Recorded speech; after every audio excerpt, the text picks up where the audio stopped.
making music, not just playing exercises, being in control of what you're doing. Do it, handle it. That's what we're going to do today. You're going to get it down, you're going to learn it, you're going to learn what I say, and you're going to live it.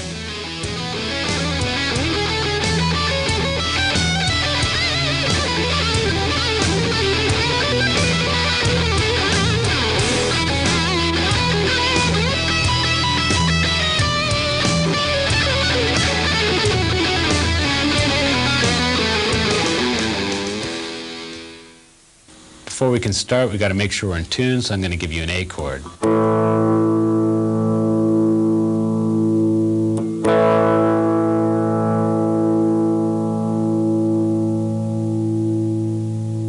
All right, let's go.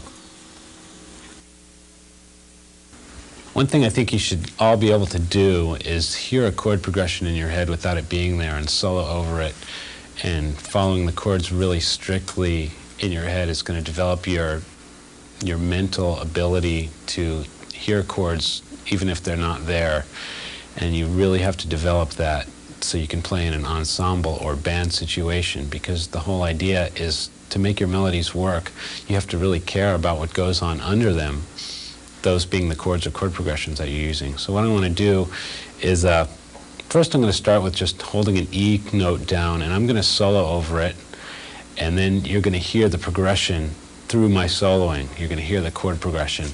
I'll play the chord progression that's in my mind first. What we're going to do is hold down an E, but I'm going to be playing along to a progression that sounds like this.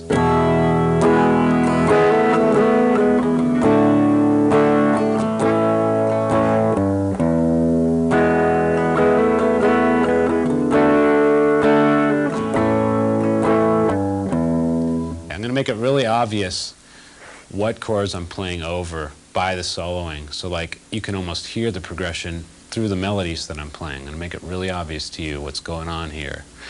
Okay, so check it out.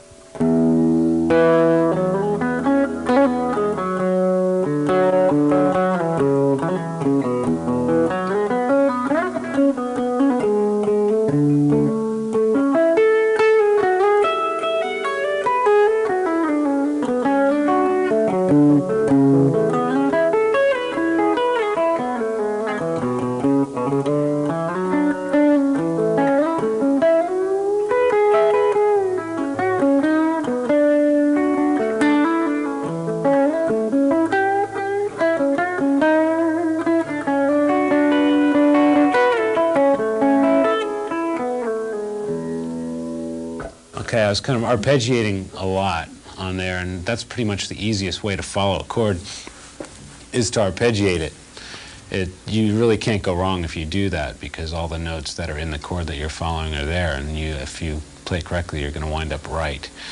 So now I'm going to try that same thing with the chords behind it, and you'll hear that it's basically the same kind of soloing going on. So the rhythm is like this.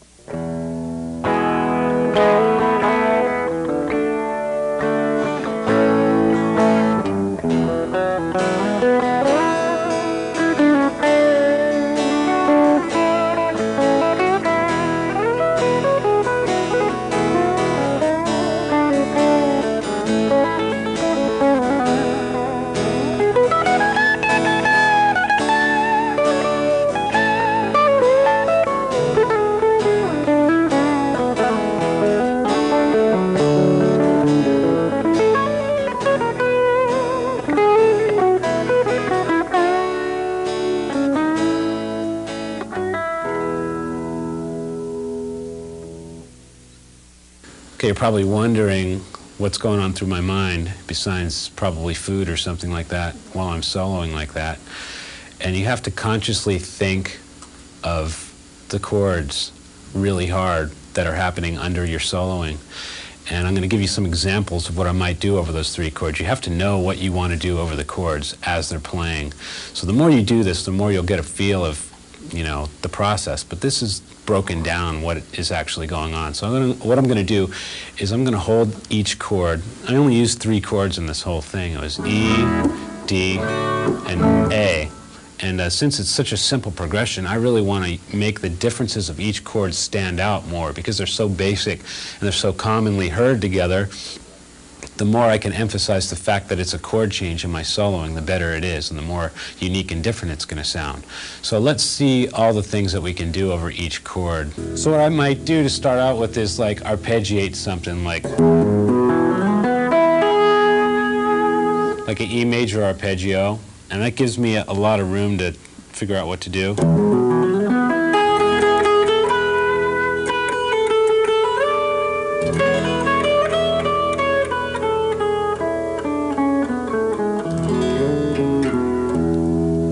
Okay, I'm also bearing in mind, you know, that there's a D coming up and there's an A coming up, so those are notes that are sort of a target note that I'm going to wind up hitting soon, you know, so if I keep that in mind as I'm playing the E chord, I'll be more prepared for the next chord that comes, which would be D.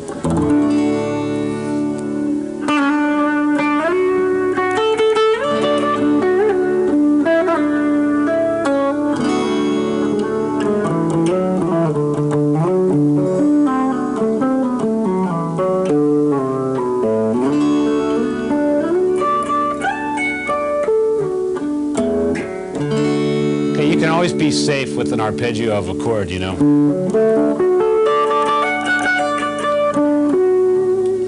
Okay, and then the next chord that's coming up is A.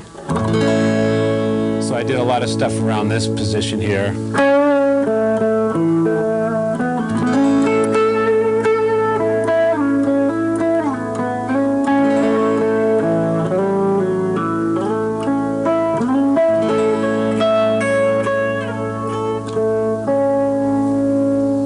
What I'm going to do now is I'm going to kind of talk while the progression is going on. I'm going to explain where my target notes are as the chords are happening, and this is what's going on through my mind and what you should be sort of thinking of as the chords are flying by.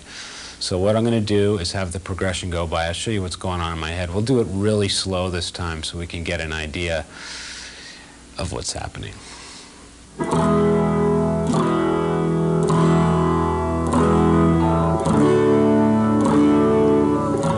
Got to do something for E now. Right about now I start thinking of D.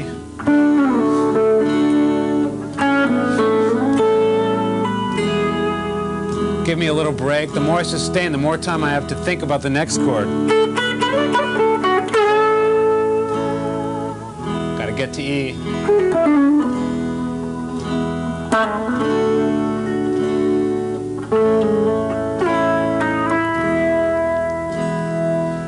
A tip is the longer you sustain on the notes, that's going to give you your time to breathe and your time to follow the next chord and not to give away the fact that you don't know what you're doing, okay? And basically, that's what you're trying to do usually is sound like you know what you're doing. And the more sustaining you do, you're giving yourself that chance. It's like, if I'm holding E, oh, here comes D. I better get ready to follow it. So sometimes when you have a lack of ideas, you just got to slow down. And that's when you got the time to figure out what the chord is next and what you're going to do over it. And a lot of guys, you know, they think they got to be playing more, you know, but sometimes if you land on the right note at the right time, people are going to think you're a genius, you know. So just stopping is going to give you that option, you know. Wow, I got some time to think of what I'm going to do next. And the more you think, the better you're going to play. That should be a quote somewhere, you know. The more you think, the better you're going to play. Now I'm going to play over the progression kind of in a normal way, just staying in the key of E somewhat. And this is a pretty basic way that most guys would follow this. And it sounds fine, but if you want to develop any originality, the more that you follow the chords, the more you're going to have a choice in what your solo ends up sounding like, you know, because anybody can master a key and play it over chord changes like that, and that's great. But if you follow each chord, chances are you're not going to follow all the chords the same as another guitarist. You know, you're going to have your own little quirks, and you know, the more you follow chords, the more those quirks are going to stand out, and that's what your playing and originality is made out of. The way you do the things you do. Great song title. But here's the progression.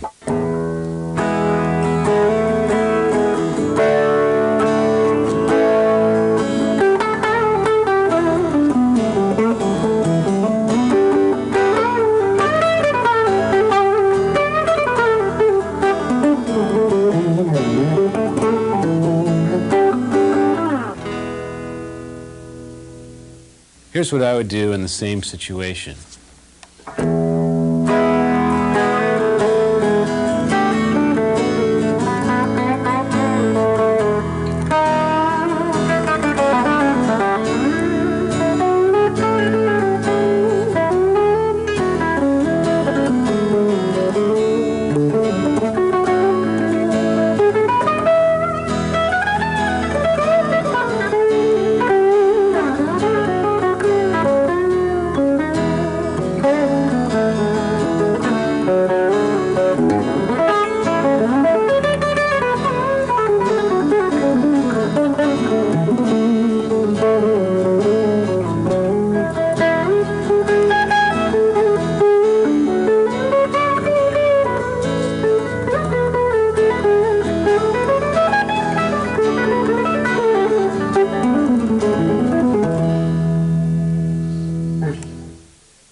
Now, sometimes when I'm arpeggiating the chords, you might be noticing that I'm not arpeggiating the exact name of the chord that's going on, or I might, break it up some way. A relative chord is sometimes nicer part of it, like say for the key of E, a relative chord would be D flat minor, so if the E is playing, I could play a D flat minor sort of chord,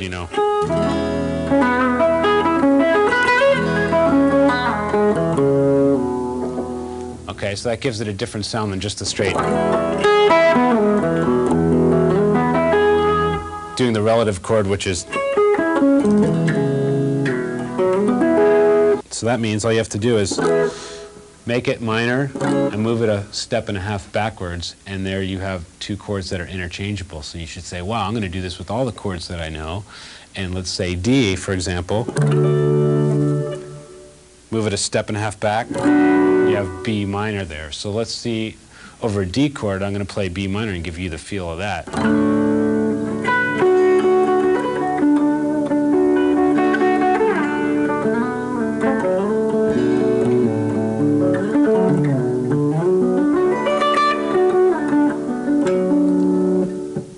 Kind of gives a real pleasant sound too. It's a little bit different, and if you break into it for just a second out of something normal, it's going to really stand up and give you some attention.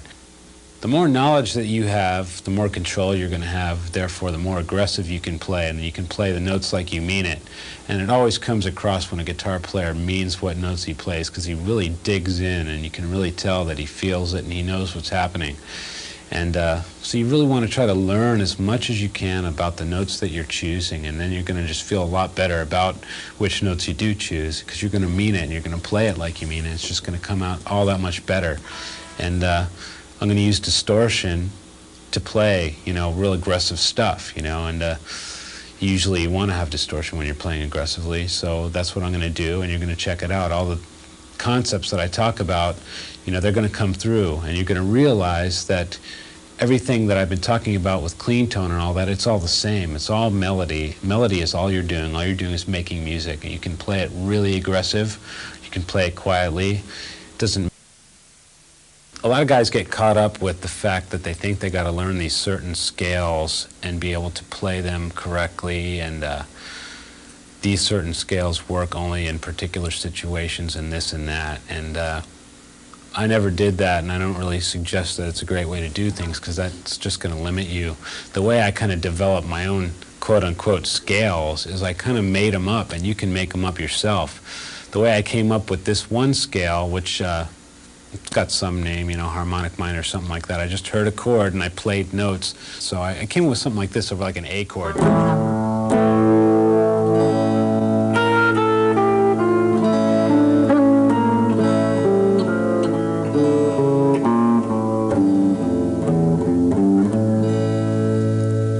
I kind of just took one note at a time and said, wow, this note sounds cool here. I tried it like this. I didn't like the way that sounded. I keep, eliminating notes until I got it into a form that I liked.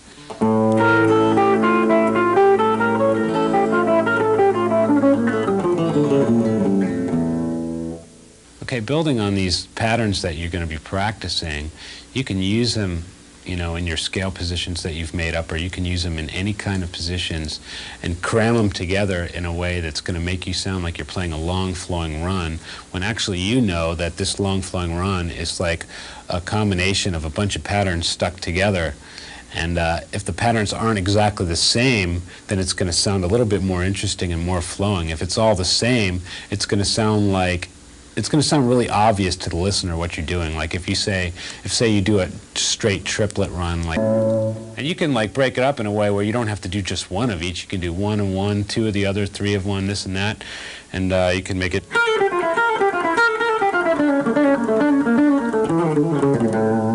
to get from one place to the other.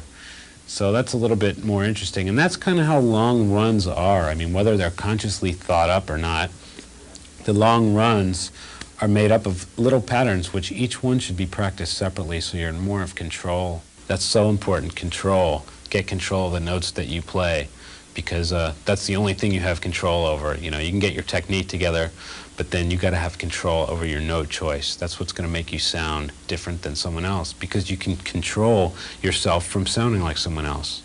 You got to have control. The key word here is control.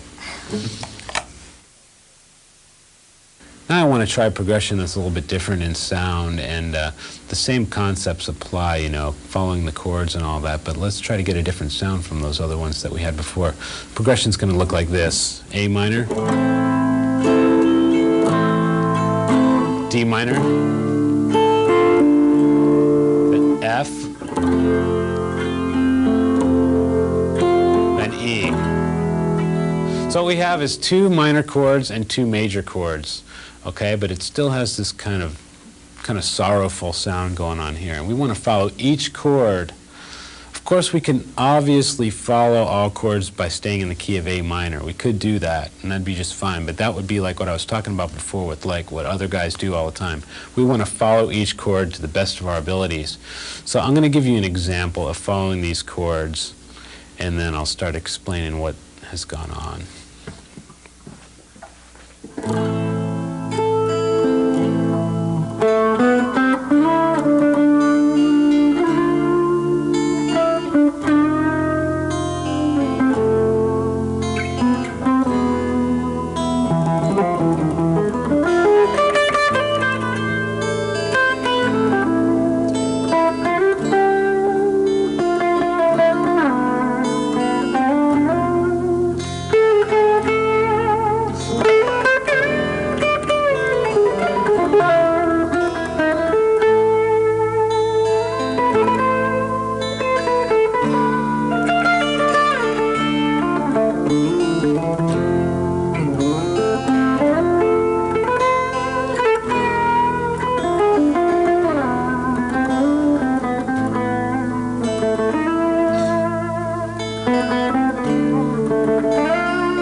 Okay, that's so typical of the way I would play. So if anybody cares about the way I would particularly play, learn exactly what I just did. Those are the most common ways that I follow a chord. These chords that we just played, that's just what naturally comes out. And let's start to break that down a little bit. A minor chord comes up. Basically, you can use your notes in your A minor scale, or A arpeggio minor would look like this.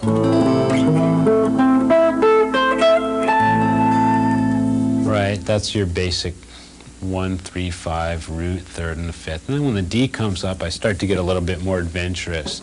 So D minor happens. And I like to hit this B note over D minor, which has a really exotic sound. So I like to target myself to that D note. So say I'm playing in the A minor part and I'm going, and then I know the D's coming up, so I try to get to a B really quickly. Because I know what's coming up, I know what note I need to hit, so I try to get it somehow. So D is a real common note for me to hit over that B is a real common note for me to hit over that D minor chord. And also I like to hit F over that, which is like It works nicely in the key of D because it's a minor note. And it's also nice to go to that note because it's not so great to hit that particular note over A minor. Because if you got A minor going, it's not really nice to sit over that note in A minor. It's nice to pass over it. But it's not really nice to sit on it. But when D minor comes, it's totally great to sit on that note for a while. So that's a fresh note that you haven't really sat on and used up too much in the chord before. So if you think about that, say now it's okay to use that F note and lay on it for a while. That's why I kind of break into that note commonly over a D minor chord. And then the F comes up, the F chord.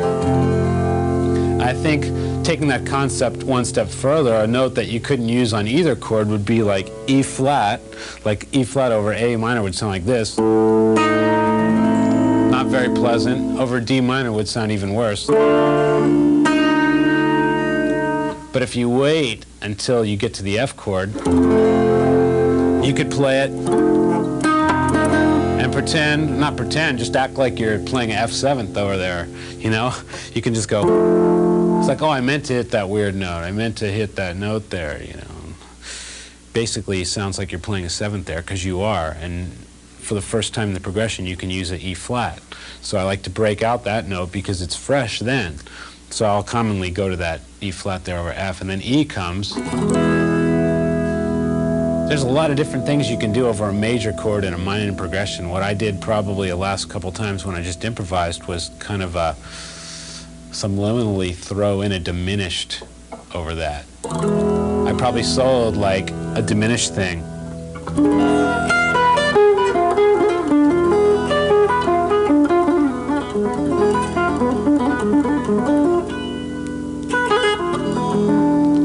Thing about a diminished chord, if you play it over like E major in this progression, 3 of the notes are going to be perfect. Like that's like an E7th. The only note that's kind of out there is F over E. But if you use it kind of as a passing note, it's going to really just sound exotic. So when the E comes up,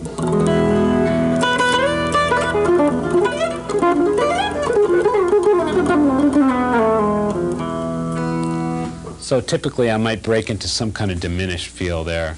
So that's just kind of some of the thought processes that happen when I'm playing a progression like that. And that's a really good one to like just tape and loop it for a while and solo over and then get a feel over what the notes are going to sound like over the chords. When you're confident about the notes that you choose, you can just bang, hit them like you're just rip someone's head right off with it, you know. If you're aware of the note, that's all that much more strength you're going to have when you dial into that note, you know. So just be aware and wake up.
Now I'm going to do something that's real common to my guitar playing, something I've done a lot of times throughout my career. C, then E minor, and then for half the time it's A minor, and then G, then F. That's the whole thing. So the melody looks like this: 2, 3.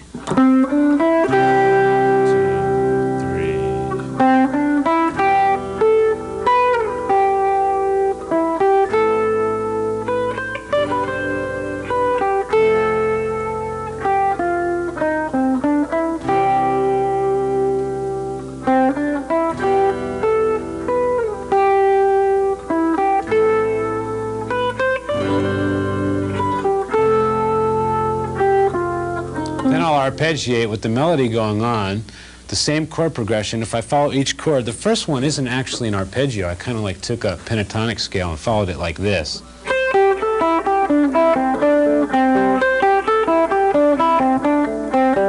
So that sounds really nice over a C major chord.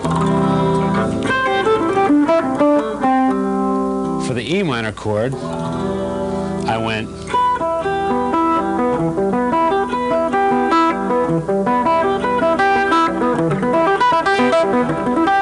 these things all separately make great exercises too to practice and try over different chords and different chord progressions, but I'm just showing you the ones that I used. So that's what I used over the E minor, I did that. And for A minor, I went like this. The same pattern, but only once around because it was half the time in the progression, and then comes G.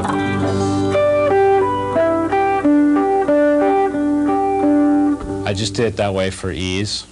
And for the F one, I followed it like it was an F7, because going back to what I was talking about before, over hitting that 7th note, I can finally use an E flat over, that's what that is, an E flat over the F chord to make it stand out a little bit.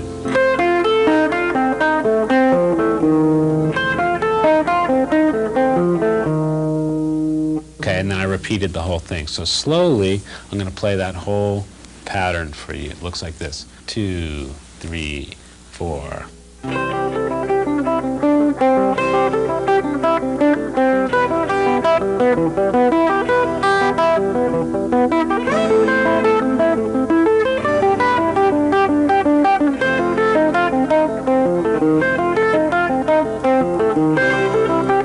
And so on. That's basically how it goes. Now I'm going to take that chord progression, the C, E minor, A minor, G, F, and I'm just going to solo over it using some variations, breaking into some of those arpeggios like I was doing before, but basically sticking to the theme and the melodic content of it and soloing around it and improvising. And what I'm going to do is, first time around, I'm going to have the chord progression playing along, first 2 times around or so, and then I'm going to stop the chord progression and I'm going to keep soloing. And you should hear the chord progression through what I'm playing because I'm so much consciously following that chord progression with the notes I choose. 2, 3, 4.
That's something that you want to be able to do.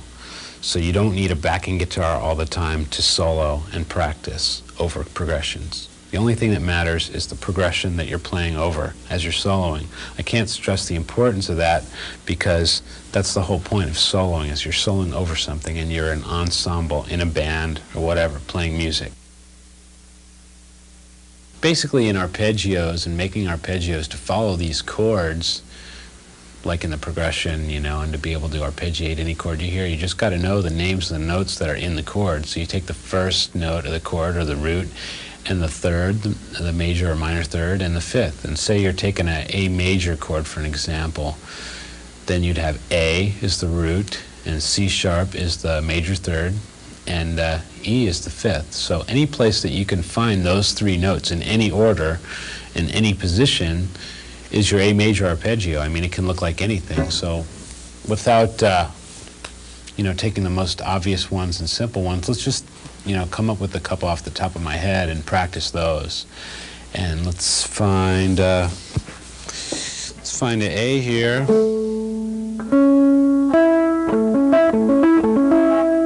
Okay, those are the three notes right there: A, C sharp, and E.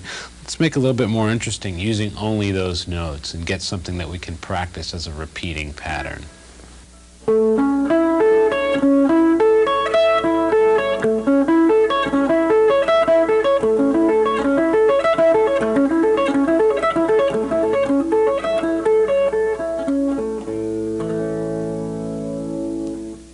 Let's try this other arpeggio here. Let's try a C major.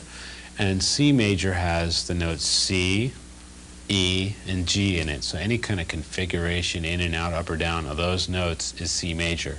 So let's try it like this.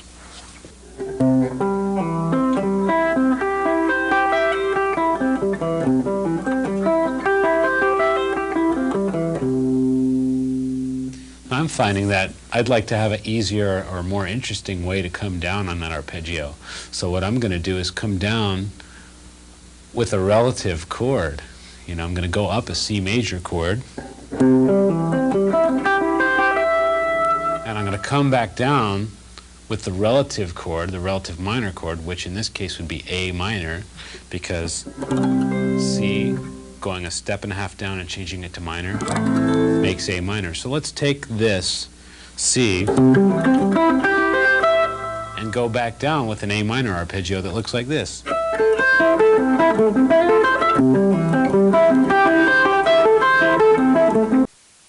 It's kind of an interesting way to make something that repeats. The whole point is when you practice an exercise that it repeats, so you can gauge your speed on it and your cleanliness of it by a metronome or something like that. So it's got to repeat, and it's got to repeat somewhat evenly so you can figure out where the beat's supposed to be in it. So just any kind of thing with an even number is basically easy to start out with. So that's a good one to do right there.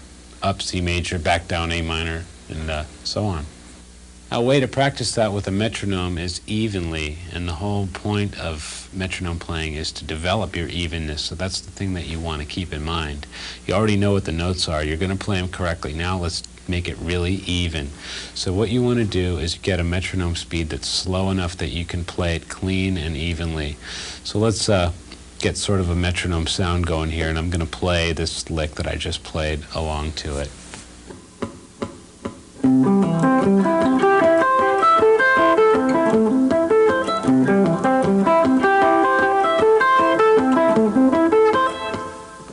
Okay, so basically what you want to do is get it at a level that's comfortable for you and move it up very gradually. If it seems that you're playing it too fast for yourself, then you should bring it down and don't try to speed it up too quickly. And do this with everything that you know that repeats. Any sequence of notes that you can repeat, you should repeat it with the metronome and get your technique together with that. I think there's a big difference between a player's technique and his creativity. I think technique is kind of like a bank. You have all this technique in your bank, and when it's time to be creative, you draw from that. But you shouldn't use technique as a substitute for creativity. You just have to have this arsenal of chops, and then you can break them out when you need to. But that's what the metronome is for, and that's what repeating riffs and arpeggios and patterns or whatever, that's to develop your technique. An important point is I make up these arpeggios kind of just because I happen to know where the notes in each chord is, So if I was to come up with something off the top of my head, I know I want C major, so I'm going to hit C, E, and G in any kind of configuration. So let me rattle off a few and see if I can break them down for you.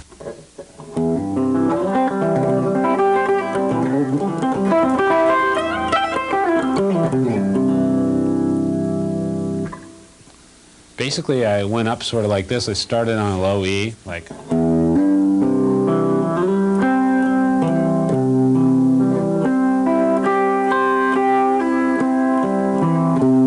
and to make it easy on myself to get into this position, I went like this from here to a note note out of the arpeggio, D. So sometimes you have to break out a little bit to make the thing smooth and flowing, but if you break out smoothly, it's cool. And it kind of adds to the motion. So I went probably something like this.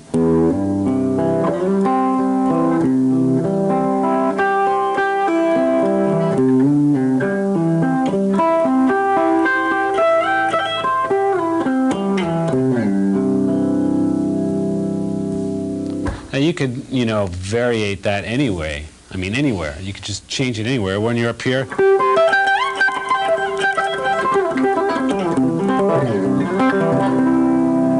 So what I did there was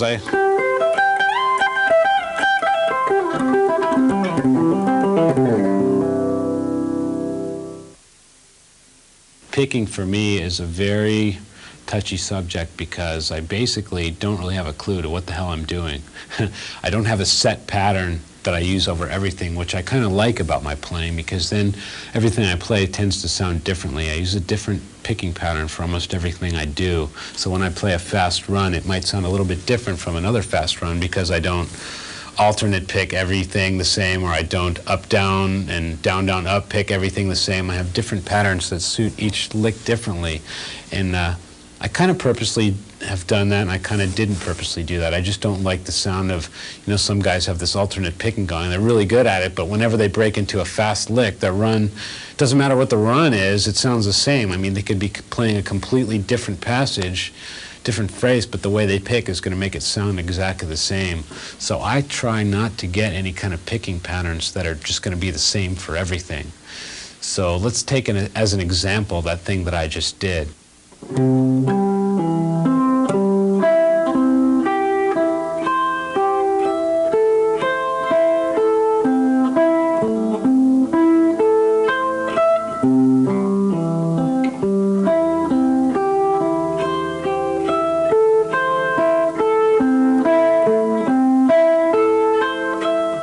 Okay, here's a right hand, left hand thing whereabouts I'm kind of moving up and down the neck. I find that I do it quite a bit, and I don't really stay in one position. I'll take a pattern and I'll move it rather than staying in a box or a position with it. So let's take a little picking pattern and move it around and check it out and see what's going on.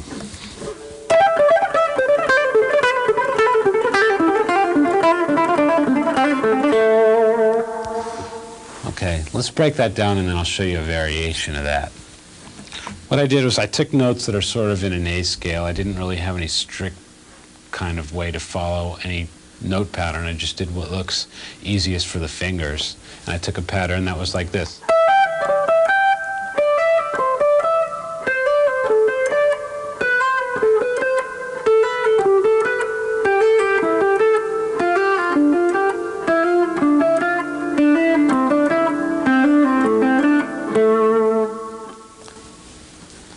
When you want to play fast and you take one simple pattern that's easy to move around, that's basically a good way to do it.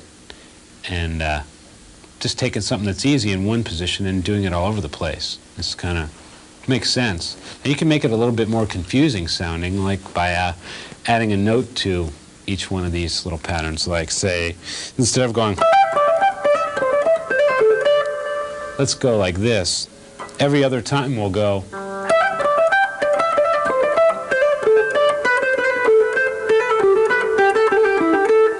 So quickly it'll sound like.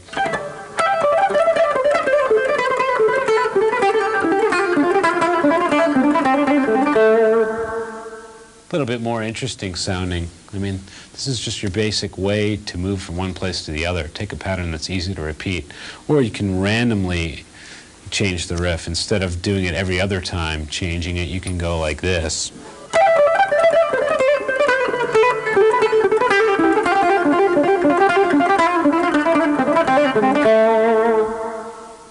If you make these things separate, they're going to sound cool and they're going to sound smooth, and you can practice them separately. Now the riff goes like this. One of them goes like this.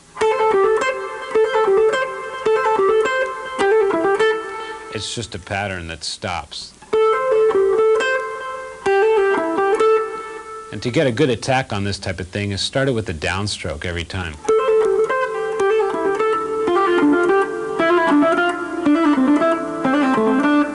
So if you do that together without stopping, it's going to be really smooth like this.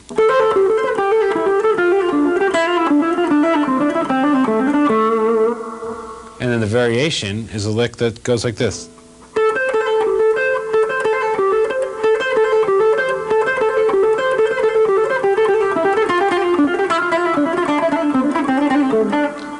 Now I'll show you how to use that lick in a sentence, if you will, or in a progression.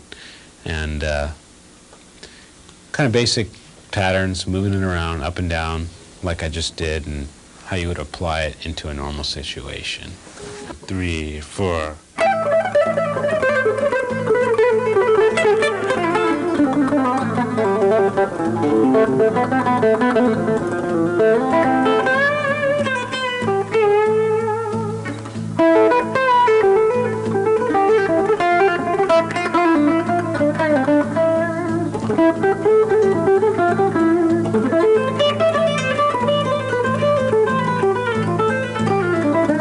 And then the variation is a lick that goes like this.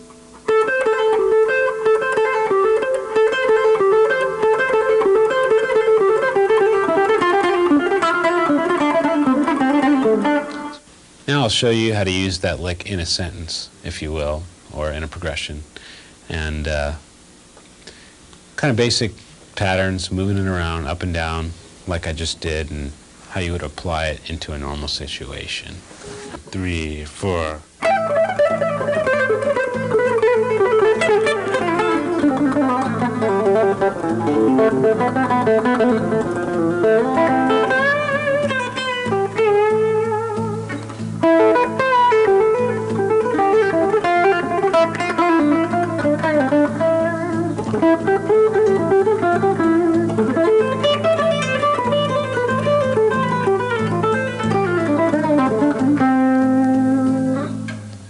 Basically, if you're just playing what's easiest for you to pick, that's, as a rule, the best way to go. And don't think that you have to pick something a particular way, just because maybe your friend picks it that way.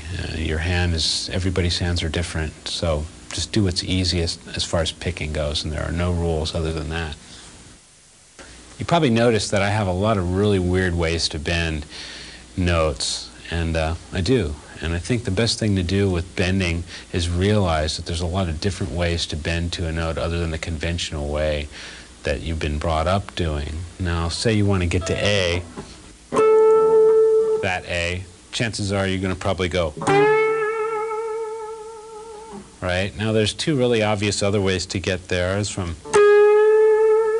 half step behind the note, or maybe even a step and a half.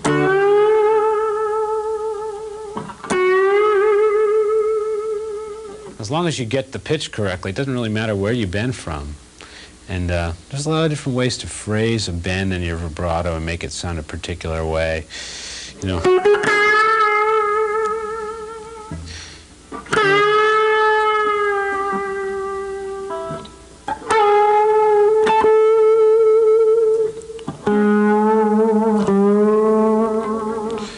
Having these bends coming from weird notes is really nice when you're following a chord progression, because that allows you to hit a really strange note for a half a second and really grab the listener's ears. You know what I mean? Say the chord is D, and the note that I decide I want to choose is A, but I hit it from this note.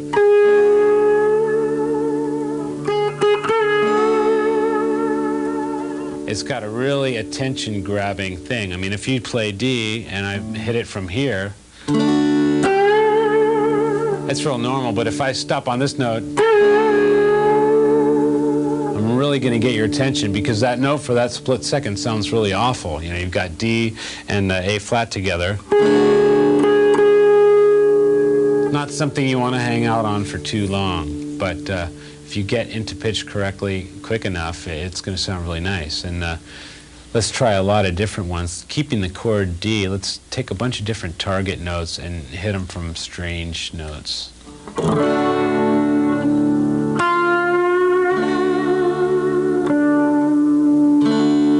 So that time I went to an F sharp, which is in a D major chord, and I went there from F natural, going from minor to major.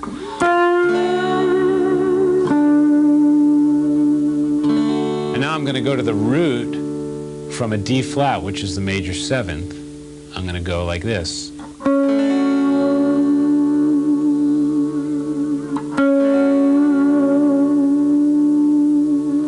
Now let's take a note that's totally illegal and go from like a D sharp and hit an E natural over the key of D.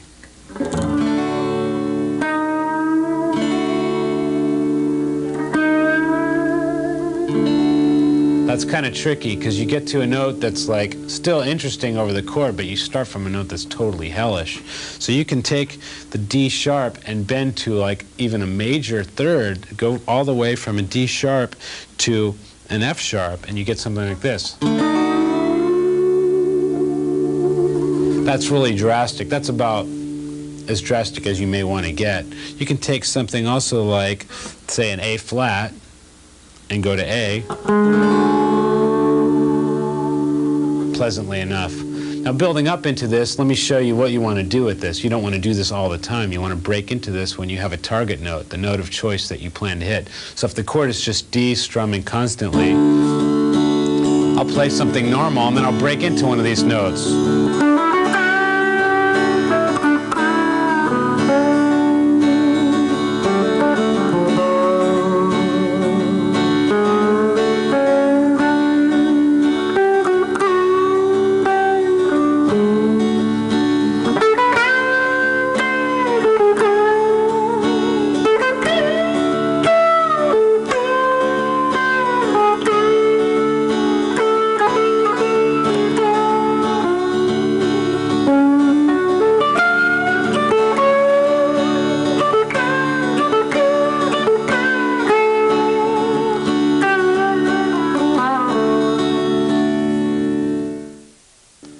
So basically I had all these target notes and I hit them from notes that are out of the chord, out of the scale, just notes that would sound really horrendous over a D chord. And those are easy enough to find. All you have to do is play a chord and play a note that doesn't sound good and bend it until it gets into pitch and just store that into a memory bank in your head and remember where it is and how to get to it. And basically, one at a time, you'll just have this vocabulary of notes that you want to use. Every guitar player on the course of his life runs into the blues progression at some time, and you know what? Whether you like it or hate it, you really have to be able to play it. I mean, there's really few rules in music, but I strongly believe that you have to be able to somewhat play blues, because you're going to jam with somebody else, and like if you can't play blues, you're just going to sound like you can't play anything at all, because that's the thing that you should learn from day one. And even if it's not the kind of music you like, you should really have an idea of how it works and just what's happening, because it kind of really is the basis of rock guitar. I mean, I hate to say it, because I'm not really a great blues fan, but I think it's a progression that everybody knows, and it's probably the easiest one to hear in your head, like I was talking about, hearing something in your head. We all know what chord comes next in the blues progression. And then once you start getting into it, you can like get into substitutions and getting really fancy with the chord changes and all that. But basically, almost instinctively, every musician should sort of know what comes next in a blues pattern. And if you don't, you should start listening to a little blues. Just to do it, you know, just do it because I said do it. 1, 2, 3, 4.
Just to do it, you know, just do it because I said do it. 1, 2, 3, 4.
That's the way I would do it. Check it out. Mercy. Mercy. In that blues, I did a lot of stuff that I explained, you know, the bending from strange notes and the patterns and following chords with arpeggios and target notes and all that stuff. A couple little patterns in there, blues patterns that I do, that I just did. I did something like this, similar to the pattern I did before, but I added a note to it.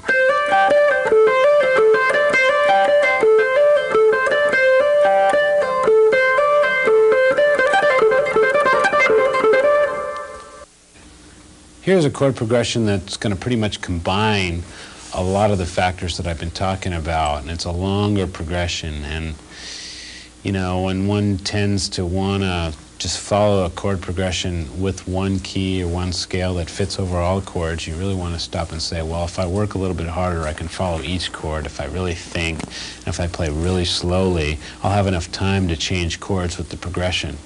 So let's try a long progression, and I'm going to follow each chord really obviously, and then I'm going to break it out a little bit, and you can watch some of the more advanced ways of following the chords.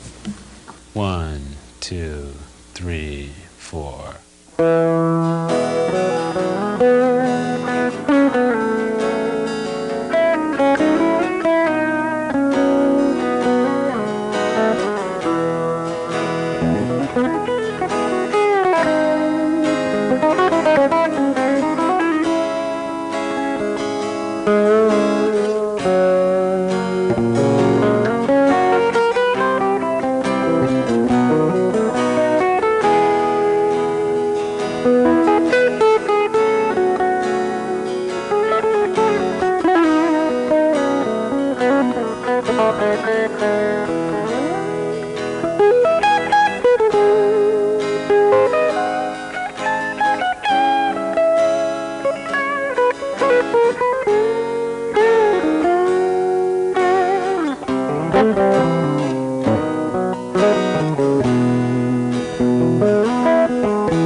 Did you live it?